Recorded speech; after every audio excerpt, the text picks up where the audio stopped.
Hi అండి, ఈరోజు recipe వచ్చేసి అందరికి ఇష్టమైన ఇంట్లో ఎక్కువ చేసుకునే simple breakfast recipe Puri with Puri curry. Puri కాంబినేషన్లో టేస్టీ పూరీ కర్రీ ఎలా చేయాలో చూపిస్తాను. ఫస్ట్ మనం పూరీ కోసం పిండిని కలుపుకుందాం. ఒక బౌల్ తీసుకొని 1 కప్ వరకు గోధుమ పిండిని తీసుకోండి. రుచికి పడే సాల్ట్ వేయండి.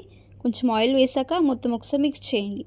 ఇప్పుడు కొన్ని వాటర్ యాడ్ చేస్తూ పిండిని ఇలా సాఫ్ట్గా కలుపుకోండి. ఇలా ఈ కన్సిస్టెన్సీతో పిండిని కలుపుకొని ఒక 10 మినిట్స్ పక్కకి పెట్టేసుకోండి. ఇప్పుడు పూరీ కర్రీ ప్రిపేర్ చేసుకుందాం.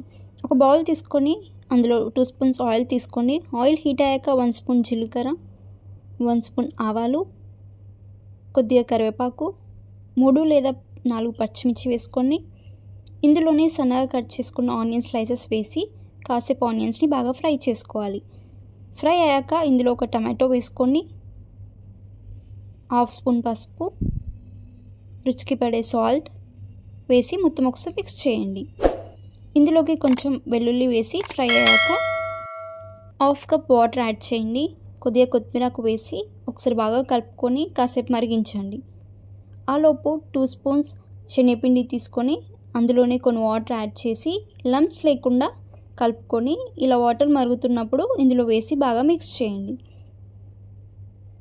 లో ఫ్లేమ్లో పెట్టి మిక్స్ చేయండి. ఇందులో ఆలు వేసుకున్నా బాగుంటుంది, మీ ఇష్టం అండి, వేసుకుంటే వేసుకోవచ్చు.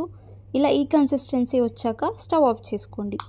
ఇప్పుడు పూరీలను రెడీ చేసుకుందాం. ఇలా చిన్న బౌల్స్ లాగా చేసుకోండి. ఇప్పుడు ఒక్కొక్క పిండి ముద్దను తీసుకొని ఇలా పిండిని ఈవెన్గా రోల్ చేయండి. రౌండ్గా చేసుకోండి.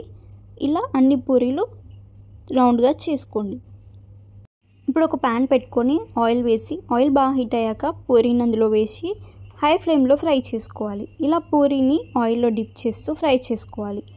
ఇలా 2 సైడ్స్ ప్రాపర్గా ఫ్రై అయ్యాక పక్కకు తీసుకొని ఇలా అన్ని పూరీలు ఫ్రై చేసుకోండి. అంతే అండి, చాలా simple process. Puri with Puri curry ready అయిపోయింది. మీరు కూడా ఈ రెసిపీని ట్రై చేయండి. మీకు ఈ రెసిపీ నచ్చితే లైక్ చేసి సబ్స్క్రైబ్ చేయండి. Thank you for watching.